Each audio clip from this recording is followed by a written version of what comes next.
Acha!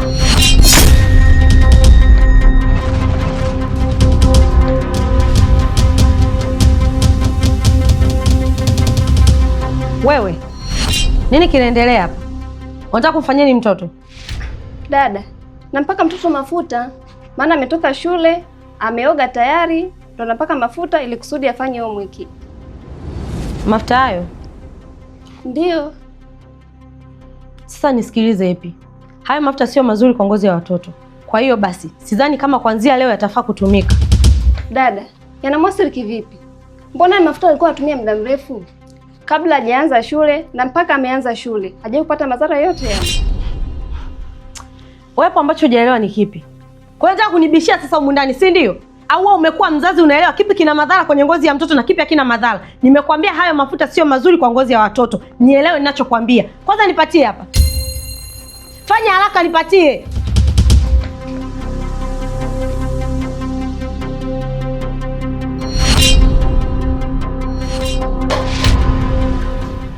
Sasa nisikilize vizuri Epi.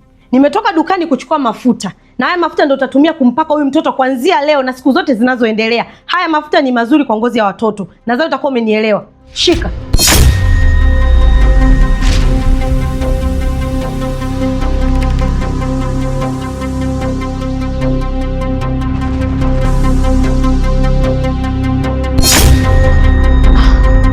Shika huko.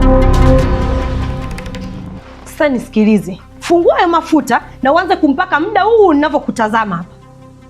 Sawa dada. Daki ndege, mbona mafuta hamna sasa? Mafuta hamna?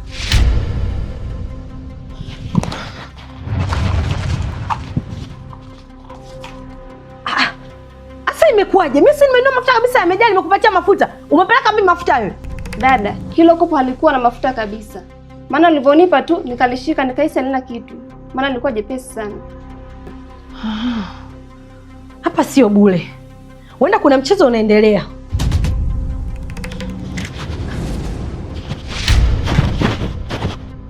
Bibi Supu, hivi unamwona dada Kindege kweli? Mimi mwenyewe nashangaa. Anasema kopo lina mafuta eti umefungua hamna mafuta. Mimi mwenyewe ananishangaza.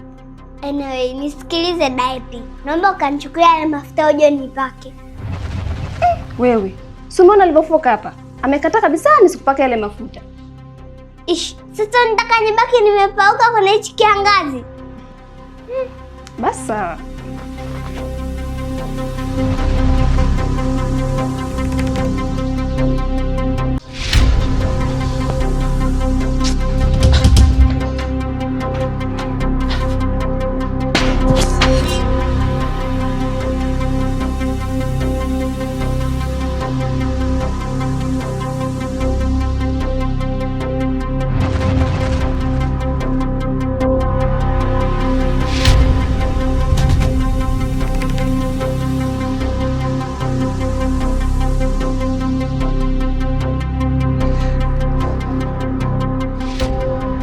Mkwe wangu Farida yuko wapi? Mjomba, sijafanikiwa kumpata Farida. Na kama tulivyokaa kwenye kao na ukaniambia kwamba lazima niende nikamtafute muda huo huo. Kwa nilienda mpaka nyumbani kwao. Na kule nimepewa taarifa kwamba hajafika kule, hayupo pale, hajafika kama wiki 2 zilizopita. Kwa hiyo nimejitahidi sana kumtafuta hata maeneo ambayo yeye huwa anapenda sana kwenda. Pia huko sijafanikiwa vile vile. Kwa hiyo nikaona sina budi ya kwenda kumtafuta wakati sioni matumaini yoyote ya kuweza kumpata. Hivyo nimeona tu nirudi nyumbani hapa kama vipi nije nipumzike kwanza. Hivi wewe Kanoni, una akili kweli kweli wewe? Sisi tumechanga pesa kwa ajili ya wewe kumuoa binti Farida. Hivyo unataka kutuambia kuwa pesa tunayokuchangia kwa ajili ya mahali zimekwenda bure tu? Wewe ulituambia unampenda Farida, tukakuchangia pesa sisi. Na ukasema Farida ni binti mzuri tu, unampenda wewe mwenyewe. Leo sisi tumekuwa wajinga kwako. Sasa sikiliza wewe Kanoni, nataka nikwambie kitu kimoja. Sitaki kujua nini kilitokea wala kilifanyika nini. Nataka kumuona mkwe wangu Farida hapa. Alafu, kwani wewe umelogwa au unataka kuchanganyikiwa? Hapana. Huyu hajalogwa. Ni akili yake tu mwenyewe. Na ukiona hivyo, jua huo ni upendo wenyewe. Kelele wewe! Ninapoongea na mwanangu, sitaki uingilie. Hivi wewe, sisi tunakujua katika familia yetu. Tumekutolea posa sisi. Sikiliza, ninapoongea na mtoto wa dada yangu, sitaki nikusikia unaongea chochote. Nyamaza kimya. Alafu we Kanoni, nimeshakwambia namtaka Farida hapa. Lakini mjomba, mimi nimejaribu kumtafuta sana. Nimeenda kila sehemu ambazo mimi najua naweza nikampata, lakini sijafanikiwa kumuona mjomba. Na pia unavyozidi kuongea kwa sauti kama hivyo mjomba, wewe uone kama unanidhalilisha mbele ya majirani zangu? Yaani kiukweli mjomba, unafaidisha majirani hapa. Ni bora ungeongea polepole mjomba wangu. Acha upumbavu wewe. Unakaa na huyu mwanamke, hata hupajui nyumbani kwao. Na siku akikufia, utampeleka wapi huyu? Au nadhani unakaa na mnyama ambaye hawezi kufa? Mbona utumie akili wewe? Sisi hatujazaa watoto wajinga kama wewe. Wewe ni yai gani wewe? Sina maana hiyo mjomba. Unanifahamu vizuri mimi mwanao. Na kama unavyojua mjomba ni mama. Kwa hiyo wewe ni zaidi ya mama yangu. Kwa hiyo kila unachokizungumza huwa ni sheria na mimi najua. Na siwezi kupindisha chochote. Kwa kuwa nimekubali kwenda kumtafuta Farida, mimi lazima nitaenda kumtafuta Farida. Na yote ambayo unazungumza sasa hivi hayo, hayapaswi kuzungumzwa kwa namna hiyo kwa sababu naamini kabisa Farida yupo. Na kuna sehemu tutakuwepo. Kwa ni bora unipe nafasi nikamtafute tena kuliko kuendelea kuzungumza maneno makali ambayo kiukweli sidhani kama ni maneno mazuri sana mjomba. Ila kwa sasa hivi mjomba, mimi naona labda ungenipa nafasi tu kidogo nipate muda wa kupumzika, alafu nikikaa vizuri niende tena nikaendelea kumtafuta. Sasa nakwambia hivi, sitaki upumzike. Nataka ukamlete mke wangu Farida. Kupumzika kwako ndio. Lakini mjomba, basi sawa, mimi naingia ndani najiandaa hapo chap chap naondoka basi naenda kumtafuta. Maana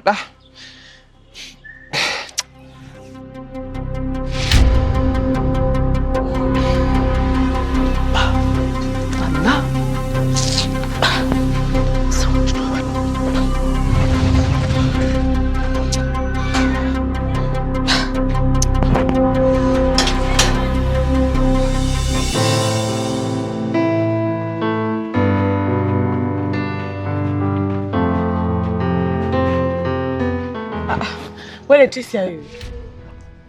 Hivi mbona kama sikuelewi? Maana tunaenda kama tunarudi. Kwa nini umeamua kugairisha wakati tumetoka nyumbani kabisa tumekubaliana tunaenda kituo cha polisi? Janeti, unajua nimewaza sana. Kwenda polisi ni sawa, lakini nadhani uamuzi ambao tumeufanya ni kama tumekurupuka. Ilibidi tukae chini kwanza tufikirie afu ndo tuanze kwenda polisi. Tisia bwana. Kwa nini unasema hivyo?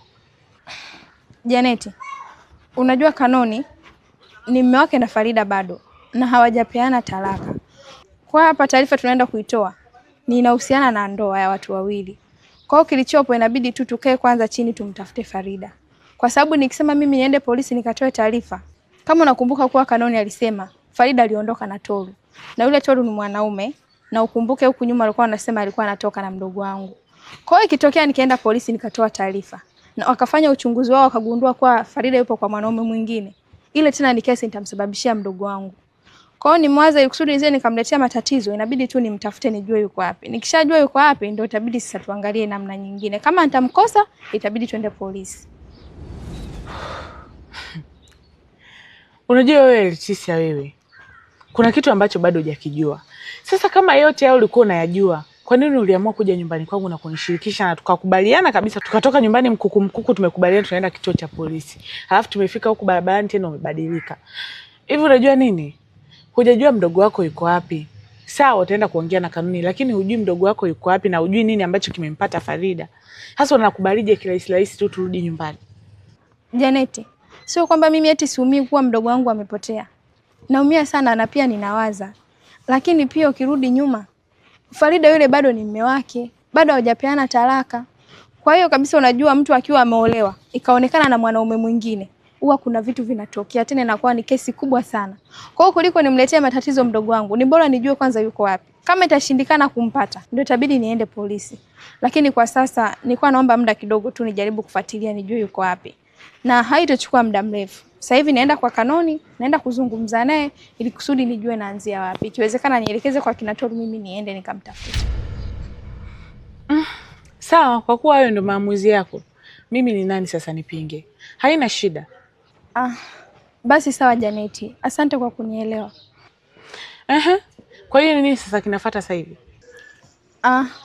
Kitu ambacho kinatakiwa kufanyika hapo, wewe inabidi uende nyumbani kwanza ukapumzike, alafu mimi niende kwa Kanoni nikajaribu kuzungumza naye, alafu taarifa yoyote ambayo itaendelea mimi nitakupatia. Lakini pia naomba unisamehe sana Janeti kwa kukusumbua, najua nitakuwa nimekuuzi. Sawa, haina shida.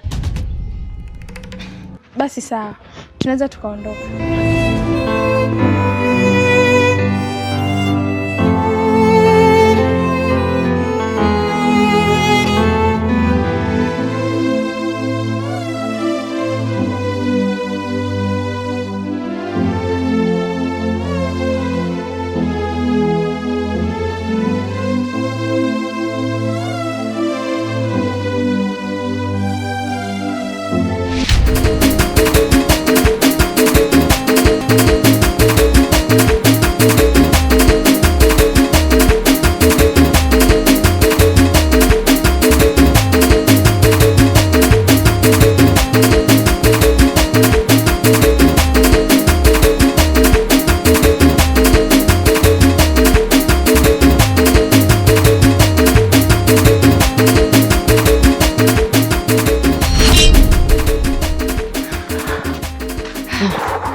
Wasebiga wewe.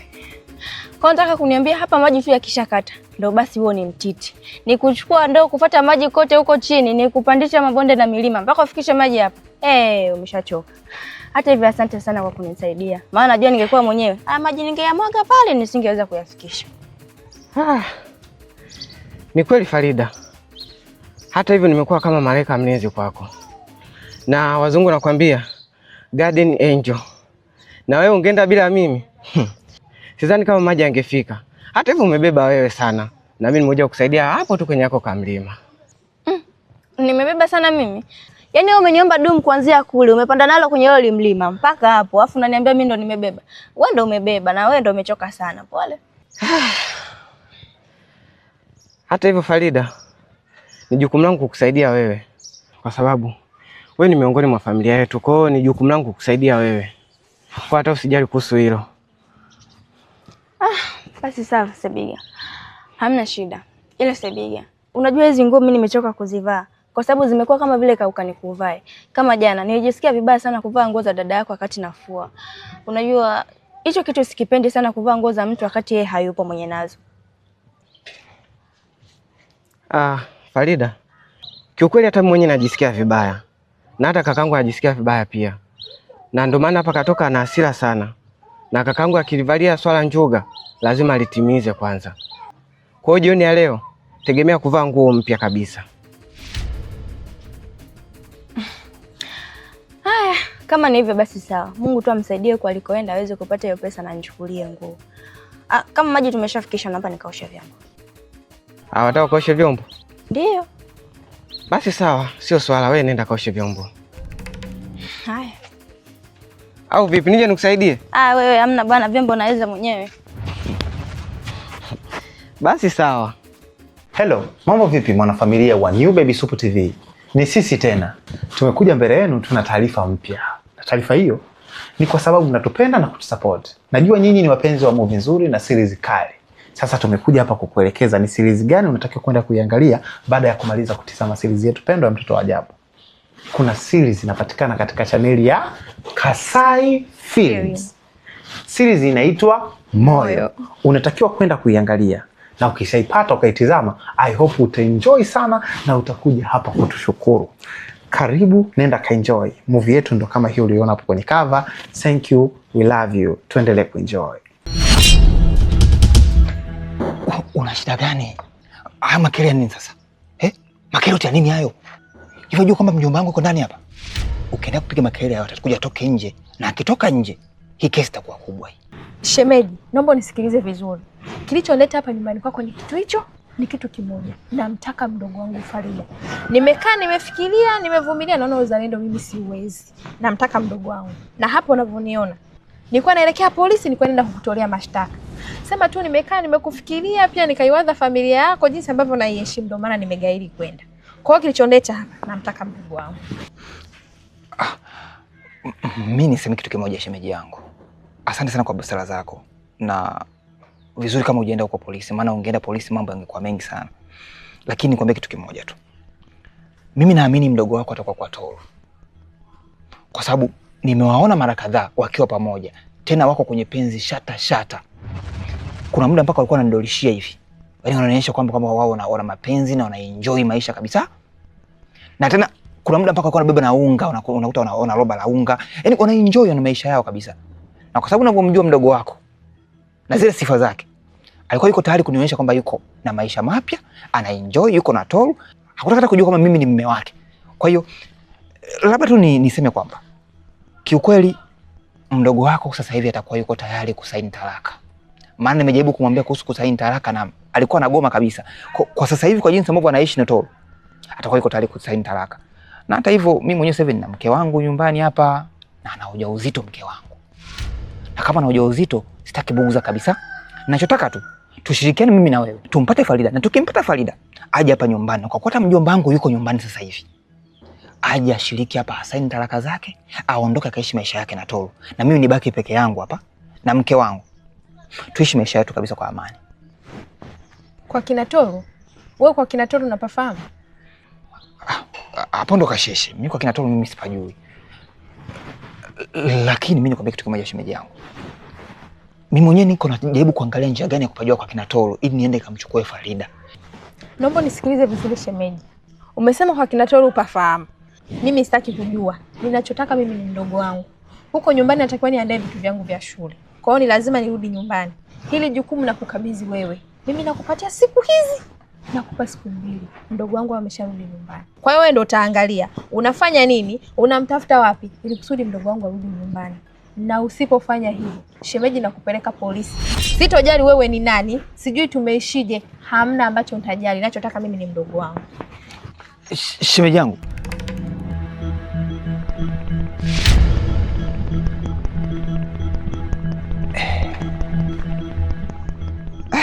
Sasa mambo atakuwaje haya? Maana hili nikasheshe hili. Faida haonekani, sijui nampatapataje kwa kina Tolu hapo sipafahamu. Sasa nitafanyaje? Mjomba naye pale ndani hataki kuelewa. Anataka mkwe wake. Farida anataka kunichanganyia habari huyu mpumbavu. Sema hakuna neno. Nitapambana leo mpaka nipafahamu kwa Tolu. Nitaenda mpaka maskani kwake kila sehemu. Nataka ujinga mimi. Mimi mwenyewe sijasikia.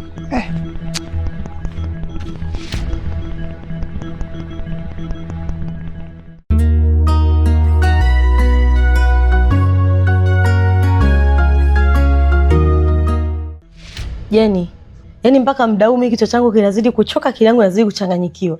Yaani sielewi hata inakuaje. Umeanza tena. Haya, niambie hicho ambacho kimekuchanganya tena leo ni nini? Sikuhusu ile mafuta ambayo siku kanipatia na ile dawa tukachanganya wote tukiwa pale.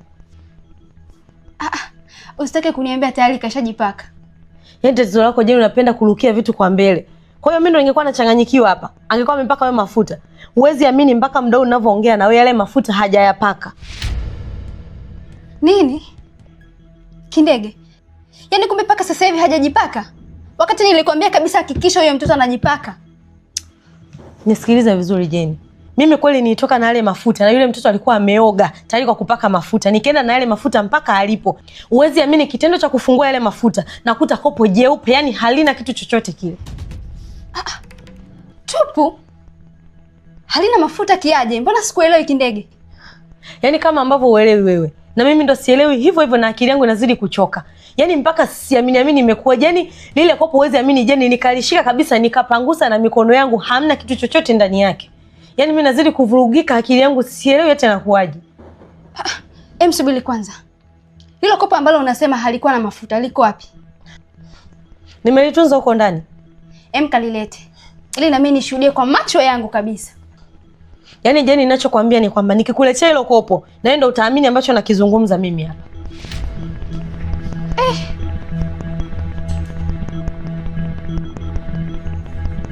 Mbona maajabu.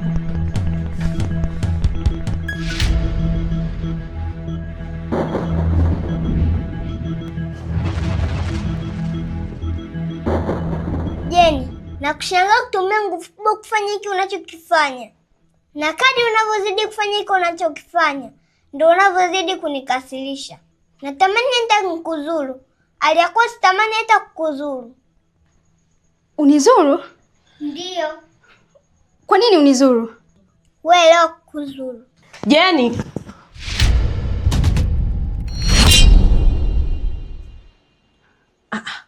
Wewe Supu, unafanya nini hapo?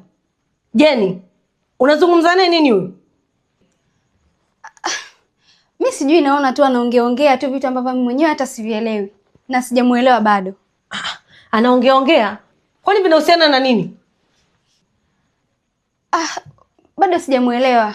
Sijui anaongea kuhusu nini. Wewe Supu, fanya utoke hapo.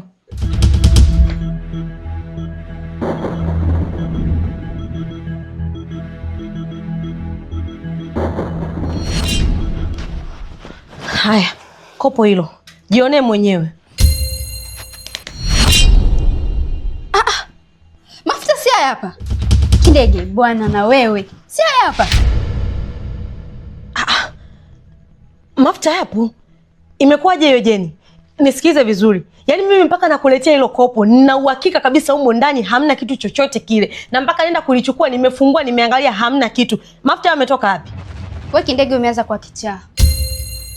Na nishawahi kukwambia kama kipindi kile walikuwa nasema kwamba mimi ni kichaa, sasa na mimi naanza kuamini. Wewe utakuwa kichaa. Asa mafuta unasema hayapo, naye ni nini? Yaani nisikilize, mimi sijarukwa na akili, nina akili timamu na ninachokiongea na asilimia nacho, yaani nina uhakika nacho. Hayo mafuta kama ambavyo nienda nayo kwa yule mtoto, nikafungua nikakuta ndani kopo ni jeupe halina kitu. Ndio nilivyoyachukua huko chumbani, nimechukua kopo halina kitu. Nashangaa ambavyo sasa naona mafuta huko. Yaani mimi sielewi, nachanganyikiwa. Tuliza mapepe Kindege. Naomba utulize akili yako. Fanya kazi, acha uzembe. Mafuta hayapo afu unasema hayapo, ndio nini sasa? Tuliza akili yako Kindege, acha mapepe, fanya kazi. Jeni, mimi sio kwamba nina mawazo. Jeni, sina mawazo yoyote. Yaani ninachokiongea mwenyewe sielewi, akili yangu inazidi kuvurugika. Jeni, mimi nachanganyikiwa, nachoka sasa. Kindege. Mimi naona unataka kuleta mzaa kwenye hii kazi. Mafuta yani yako vile vile kama nilivyoyaacha. Hata hujafanya kazi yoyote na niliyapunguza, unacheki yako vile vile. Kindege, fanya kazi, acha uzembe. Hakikisha ya mafuta huyo mtoto Baby Supu anajipaka. Kila sehemu atakapotaka kupaka mafuta mengine, hakikisha unazuia ajipake haya kama nilivyokuambia. Acha uzembe, shika. Yaani mimi Jeni, kusema kweli mimi sielewi hata mambo yanaenda jenda. Jeni, mimi kichwa changu kinazidi kuvurugika. Yaani mimi sielewi kabisa vitu vinavyoendelea huko ndani.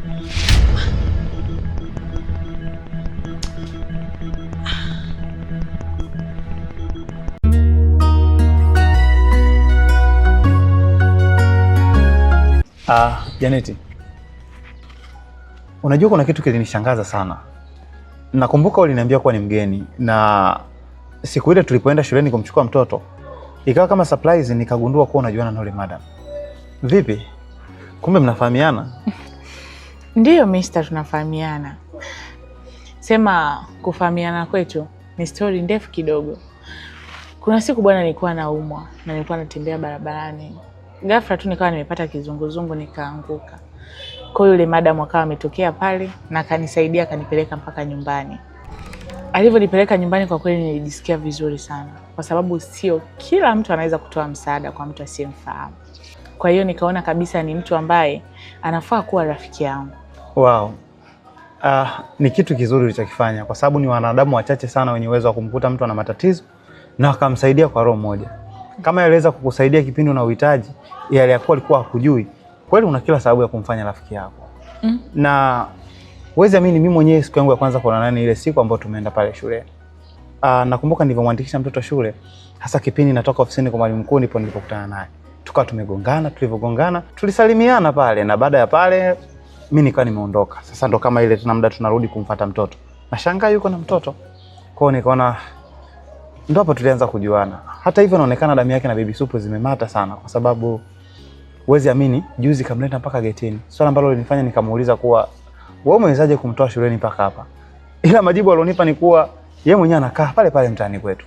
Kwa ni nyumba kadhaa tu, ingawa sijui ni nyumba gani, lakini anakaa ule mtaa wetu. Hakai mbali na mtaani. Tunapoishi sisi nadhani ni hatua kadhaa tu anafika nyumbani kwao. Wow. Basi mimi nilikuwa sijui kwa kweli. Lakini hata hivyo anaonekana ni mtu poa sana. Anaonekana ni mtu mwenye roho nzuri kweli kweli. Yeah. Tena umenikumbusha kitu. Hivi unajua kwa yule madam ana matatizo eh? Wewe, matatizo? Matatizo gani tena? Ni matatizo tu ya familia yake. Unajua yule madam ana mdogo wake wa kike. Na mdogo wake sasa yupo kwenye ndoa, kwa maana hiyo kashaolewa. Kwao huko kwenye ndoa yake kuna changamoto nyingi sana. Na zinapelekea madam mpaka sasa hivi hayuko sawa kabisa. Na hicho kitu kinanitisha na kinaniogopesha kwa sababu kaanza kazi tu juzi hapo na ndo mara yake ya kwanza kuajiriwa. Kwa nahofia sana kuhusu kibarua chake, anaweza akakipoteza. Na juzi halimanusura tu tuende polisi. Polisi? Ndiyo. Polisi sasa kufanyaje? Mr. Beni, kama nilivyokuambia, ni kwa sababu tu ya ndoa ya mdogo wake.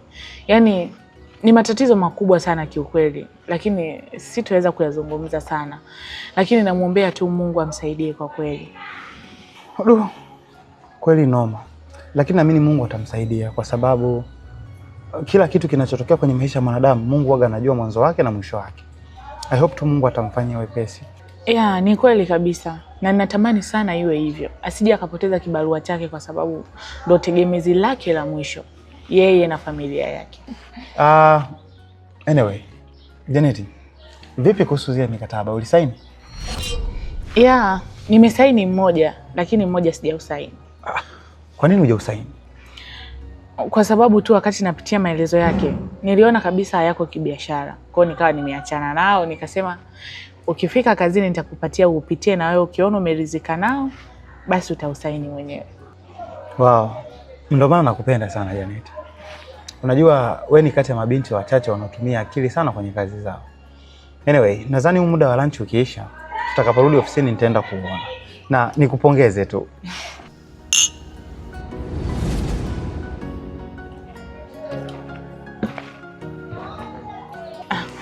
Mr. Sorry.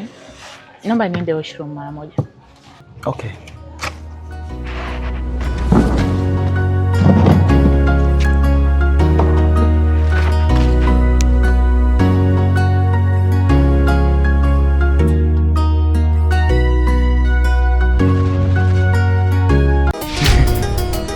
Farida. Bwana, leo mimi nimekuja na surprise yako. Surprise yangu? Surprise gani? Tulia sasa.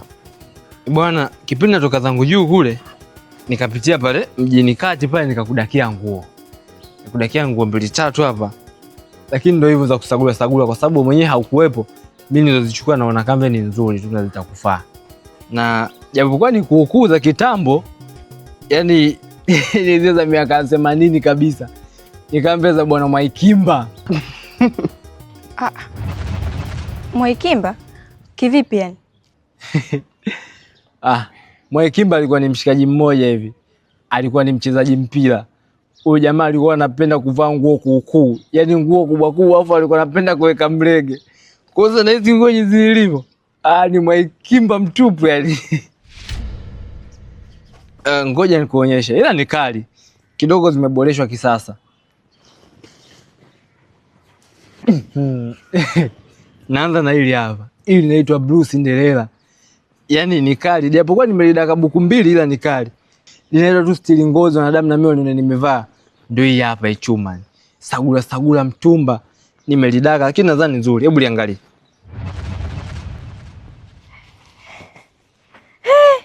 Mbona nzuri hivi?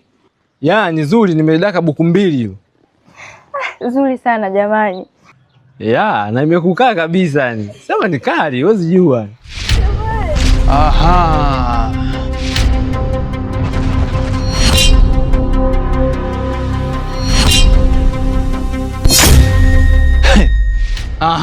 Kumbe ndio hapa. Mimi nikajua basi mnakaa kwenye jumba kubwa wenyewe mna enjoy. Kumbe mnakaa kwenye nyumba yenyewe hii. Basi nikaanza kuhangaika kutoka kila mtaa kuwatafuta, nimetafuta kila mtaa. Kujua basi baba mnakaa kwenye jumba zuri la kifahari, jumba kasi kama la Msukuma. kumbe nyumba yenyewe hii ya miaka 90. Bwana, kilichonileta hapa Tolu, namfuata mke wangu. Sitaki mjadala wowote ule. Nataka nitoke na mke wangu peke yake. Umekuja kumchukua mkeo? Hujasikia nini wewe? Kipi ambacho hakijaingia kwenye masikio yako? Na unahoji kama nani? Nimemfuata mke wangu Farida, huyu hapa. Kwa wewe utaki kuhoji, huyu utaki kuhoji. Nimemfuata mke wangu peke yake. Hivi wewe Ngosha, sisi unatuonaje wewe Ngosha? Au unatuchukuliaje? Alafu hapa mwanangu umeambiwa hapa ni kituo cha polisi au ni benki? Au mwanangu hapa ni station ambapo watu wanaweka mizigo yao, alafu wakihitaji huwa wanakuja wanaichukua mzee? Hivi Tolu, unasikia unayoongea? Unajitambua? Wewe unaongea hivyo kama nani? Mimi naongea kama mume wa Farida. Na wewe unaongea kama nani labda? Na niliyemfuata ni mke wangu pekee. Kwa nimekuja hapa kwa amani, nataka nimchukue mke wangu niondoke naye. Sitaki mjadala wote. Wewe vipi bwana? Nisikilize Ngosha. Ushazoea kujichetua huko magetoni kwako, mtaani kwako. Wewe hapa ni namba nyingine mzee. Hapa upo White House katika nyumba ya Mbupo Mfupa mzee. Hapa hakunaga makuzi. Hayo makuzi yako peleka huko mtaani kwako. Ikatokea mwanangu unaniletea makuzi hapa nyumbani kwangu. Hapa hakunaga makuzi mzee. Wewe ushazoea kunitishia panga. Basi hapa mwanangu chapa jogoo, mwanangu kaita makuzi linakukata vidole. Yaani muda wote mwanangu natenganisha vidole vyako hivyo na kiganja. Yaani nakukatakata unarudi nyumbani kwako chiba mzee. Hapa hakuna makuzi mzee. Hata nzi wenyewe wao wanaelewa kabisa. Na hata nikiwa na kinda nikiwa nakula mwanangu nzi huapitishi kabisa uso wake. Kwa kama unataka kuniletea makuzi nitakuharibu. Yaani nitakubadilishia sura sasa hivi mzee. Na hapa uondoki na mtu yoyote. Yaani ulivyokuja ndivyo ambavyo utakavyoondoka. Tolu, unasemaje? Unazungumza nini? Yaani nisitoke na mke wangu hapa? Labda sio mimi Msukuma. Hamu nabizi na genene. Leo natoka na mke wangu hapa nakwambia. Na unaongea wewe kama nani kwanza? Au nafikiri kwamba nilipeleka posta nyumbani kwenu? Nilikuoa wewe? Sikukuoa wewe, nilimuoa mke wangu Farida. Huyu hapa. Nimekuja kumfuata mke wangu, naondoka na mke wangu na hakuna kunizuia yoyote. Farida, tuondoke. Mama, naomba fungasha mizigo yako. Kwanza najua huna mizigo hapa. Tuondoke. Weka magagula hapo. Nguo zenyewe mbaya mbaya hizo. Tuondoke. Weka hiyo mizigo bwana, tuondoke. Wewe vipi? Hello, mambo vipi mwanafamilia wa New Baby Supu TV? Ni sisi tena. Tumekuja mbele yenu tuna taarifa mpya. Na taarifa hiyo ni kwa sababu mnatupenda na kutusupport. Najua nyinyi ni wapenzi wa movie nzuri na series kali. Sasa tumekuja hapa kukuelekeza ni series gani unatakiwa kwenda kuiangalia baada ya kumaliza kutizama series yetu pendwa ya Mtoto wa Ajabu. Kuna series inapatikana katika chaneli ya Kasai Films. Series inaitwa Moyo. Unatakiwa kwenda kuiangalia. Na ukishaipata ukaitizama, I hope utaenjoy sana na utakuja hapa kutushukuru. Karibu, nenda kaenjoy. Movie yetu ndo kama hii uliona hapo kwenye cover. Thank you, we love you. Tuendelee kuenjoy.